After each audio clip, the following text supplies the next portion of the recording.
going back, not gonna buy into all that. Hey, hey, ain't gonna hide, gonna let all the fears slide. Got mother nature, it's on my side. Got a whole of the loving growing inside.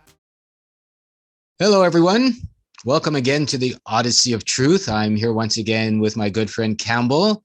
Before we even got on this chat, him and I were discussing what our truth is and how we'd like to move it forward. And seeing as the series is called the Odyssey of Truth, and we're coming to the end of the first half, this will be 4.5, taking us into the new year. We weren't even going to do this one, but the truth demanded. We talk about the truth. So here we are discussing what the truth could be for us, our own opinions on it. And we hope you enjoy this conversation. Hey, Campbell, how's it going? Yeah, good. Thanks for another chat here, Lorenzo. And yeah, the truth, right? The truth can be odd. But I mean, I think this is, the crux of everything, right? If you're not living your truth, what are you living? Someone else's truth, right? I mean, this is the thing. We go through life taking on all these different, opinions, because that's all they really are. And we take them on as truth, thinking that everyone else thinks it's their truth as well, when, we don't know, right? I think there's a lot of energy put into trying to work out what other people believe, so that then from that point you can go, am I right or wrong? But that's working backwards. So I think, yeah, truth is an internal thing that's got to be worked out inside, and then you express it out. It doesn't go the other way, like with everything we talk about, I guess. It's true, if you'll pardon the pun of saying it's true with the truth. One of the things that I was personally challenged with immediately with one of the friends that I know who helps us do the new Agora. Well, the general manager, he actually makes the new Agora. He even said to me, Lorenzo, you're calling your journey the Odyssey of Truth, and it's a sticky wicket of a walk, so to speak, because what is the truth? Is there even a truth, right? Is there anything that, because what's the truth now wasn't the truth 100 years ago. What is going to be the truth 200 years ago might not be the truth, 50 years from now. And well, I would say, and I do agree with Campbell, is the truth for you is whatever your truth is, whatever you say it is. I mean, that's the interesting thing about doing the Odyssey of Truth. There really is no truth, in my opinion, right? There's only you having a life, being in the world, making what you like, making what you don't like, if you're not conscious of what you like and you don't like. In fact, as being a creator, in my opinion, in your day-to-day actions. I mean, even if you want to look at it simply, right? What you eat is your day-to-day action. Where you work is the day-to-day action. Whether you get angry or not is a day-to-day action. Whether you have a loving conversation or the opposite is also a day-to-day action. And in those small bits of your day-to-day actions, you're making your life, right? So they become your truth, regardless of what you believe. As Campbell said, what's floating around between your two ears, and mine rattles more than shakes most days, right? Because it gives me a headache if I stay up there too long, is I found that if I act in a loving way, I have a loving life. That's my truth, right? If I act in a healthy way, I have a healthy life. That's my truth. Campbell and I have been discussing, we're going to take it back a little metafictionally, shall we say. Him and I have been discussing in all of our videos and in our personal conversations how to make a better world, how to make a better life, how to bring better people involved, how to work in loving ways, how to stay away from the fears and the diseased notions and potions of things that aren't actually attractive to a loving being, let's say. And our truth is being to discuss how to make our truth. Even today we were discussing how to make a better life together and apart and with other people. Yeah, truth is, it's definitely subjective. It's not a constant. I think, we may have some truest truths, which there's probably not many of them, things like, and they, you can probably, people will argue them, right? But, there's a creator. I would say that's a truest truth. And I would say that's provable.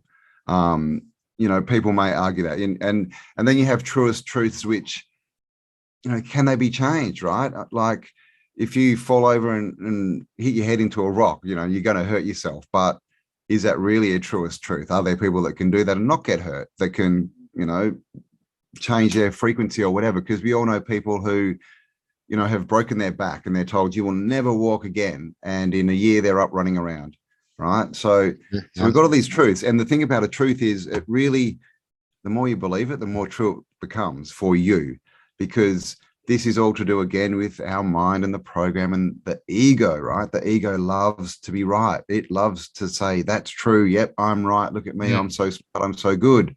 And so when we believe something is true, your ego or your RAS, your reticular activating system, will start pointing all that out for you.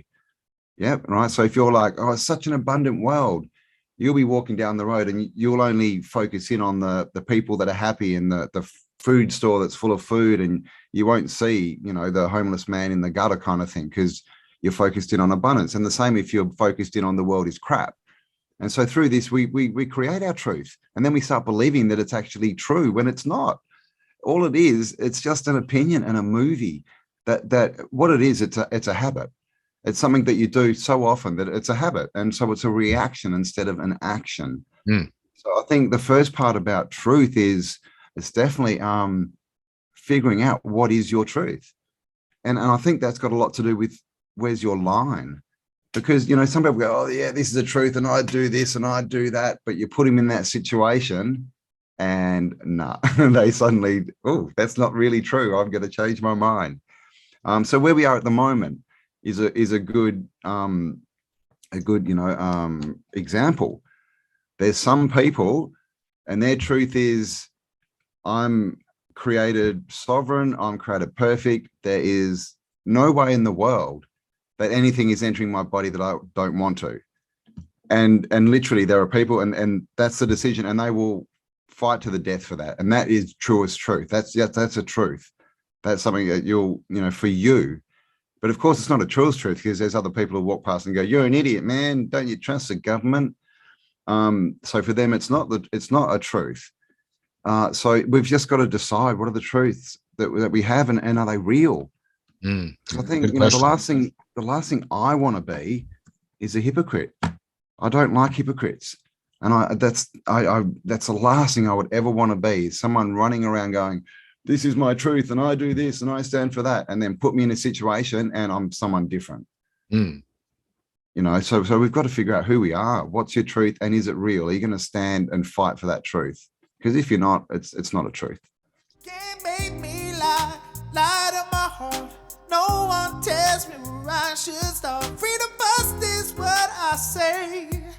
Nothing now gonna get in my way. We need to future-proof our incomes. You know, we're going to need incomes that aren't attached to Babylon, that aren't attached to rules and conditions that basically can stop that income at any time. We know what they want. We know all these plans they want to introduce. So we've come across a way that we can get out in front and detach ourselves from all the rules and basically start going forward and building the lives that we all deserve. Yeah, we found a company that manufactures and sells in the country in which they offer their services. Why give up what you love simply because parts of this world have gone seemingly crazy? We figure if you stop feeding the beast, you feed love, your life can become much better with a simple shift in emphasis. Freedomshift.life. If you're willing to put some time into yourself, you can also help your abundance grow, and as Campbell said, without having to give up your medical sovereignty to do so. Freedomshift.life.